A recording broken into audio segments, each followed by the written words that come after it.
मृत्यु के बाद 13 दिनों तक क्यों अपने घर में रहती है आत्मा। जिस तरह जीवन एक सत्य है, ठीक उसी प्रकार प्रत्येक व्यक्ति को ये भी भली भांति पता है कि मृत्यु भी एक ऐसा सत्य है जिसे कोई जितना मर्जी झुठला दे, परंतु इसे बदला नहीं जा सकता। कहने का अर्थ है कि जिसने इस पृथ्वी पर जन्म लिया है उसे एक न एक दिन अपने प्राणों की आहुति देनी पड़ती है। इस बारे में हम में से बहुत से लोगों ने कई बार अपने बड़े बुजुर्गों से कहते सुना होगा कि मृत्यु के बाद मनुष्य शरीर की आत्मा 13 दिनों तक अपने घर में रहती है। मगर ऐसा क्यों, इस बारे में क्या किसी ने सोचा है? अगर नहीं तो चलिए आज आपको इससे संबंधित जानकारी बताते हैं और जानते हैं कि आखिर क्यों मृतक शरीर की आत्मा 13 दिनों तक अपने घर में भटकती रहती है। साथ ही साथ ये भी बताएंगे कि 13 दिनों तक मृतक के नाम का पिंडदान क्यों किया जाता है। नमस्कार दोस्तों, आपका स्वागत है मेरे चैनल पर। ऐसी और वीडियो देखने के लिए चैनल को सब्सक्राइब और वीडियो को लाइक करें। बता दें कि गरुड़ पुराण में इस बारे में विस्तार से बताया गया है। गरुड़ पुराण में बताया गया है कि जब किसी व्यक्ति की मृत्यु होती है तो यमराज के यमदूत उसे अपने साथ यमलोक ले जाते हैं। यहाँ उसके अच्छे और बुरे कर्मों का हिसाब होता है और फिर 24 घंटे के अंदर यमदूत उस प्राणी की आत्मा को वापस घर छोड़ जाते हैं। यमदूत के द्वारा आत्मा को वापस छोड़े जाने के बाद मृतक की आत्मा अपने परिजनों के बीच भटकती रहती है और अपने परिजनों को पुकारती रहती है, लेकिन उसकी आवाज को कोई नहीं सुन पाता। यह देखकर मृत व्यक्ति की आत्मा बेचैन हो जाती है और जोर जोर से चिल्लाने लगती है। इसके बाद आत्मा अपने शरीर के अंदर प्रवेश करने की कोशिश करती है, लेकिन यमदूत के पास बंदिश होने के कारण वह मृत शरीर में प्रवेश नहीं कर पाती।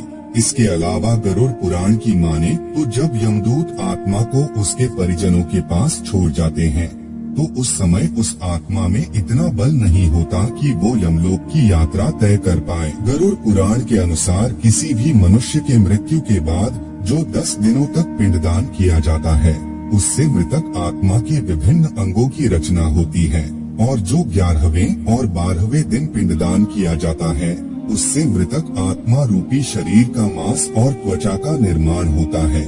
और जब 13वें दिन 13वीं की जाती है तो उस दिन मृतक के नाम का पिंडदान किया जाता है। उसी से ही वो यमलोक तक की यात्रा तय करता है। अर्थात मृत्यु के बाद मृतक के नाम का जो पिंडदान किया जाता है उसी से ही आत्मा को मृत लोक से यमलोक तक यात्रा करने का बल मिलता है।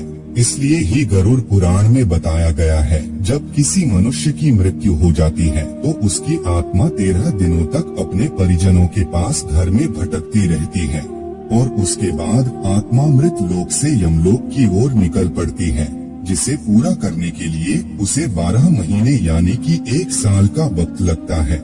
इतना ही नहीं, मान्यता के अनुसार 13 दिनों तक मृतक के नाम का किया गया पिंडदान उसके 1 वर्ष के भोजन के समान होता है। पिंडदान न किया जाए तो क्या होगा? अक्सर लोगों के मन में ये सवाल भी जरूर आता है कि अगर किसी मृत व्यक्ति के नाम का पिंडदान नहीं किया गया तो क्या होता है। तो दोस्तों, आपको बता दें कि इसका भी वर्णन गरुड़ पुराण में किया गया है। जी हाँ, जिस मृतक व्यक्ति का पिंडदान नहीं किया जाता यमदूत उसे 13वें दिन जबरदस्ती घसीटते हुए यमलोक की ओर ले जाते हैं और मृतक व्यक्ति की आत्मा को इस दौरान काफी कष्ट उठाना पड़ता है। इसलिए हिंदू धर्म में मनुष्य की मृत्यु के बाद 13 दिनों तक पिंडदान करना आवश्यक माना गया है। इसके अलावा आपको बता दें कि 13वें दिन परिजनों के द्वारा मृतक व्यक्ति के नाम का जो भोज करवाया जाता है, अगर वह कर्ज लेकर किया जाए तो मृत व्यक्ति की आत्मा को शांति नहीं मिलती।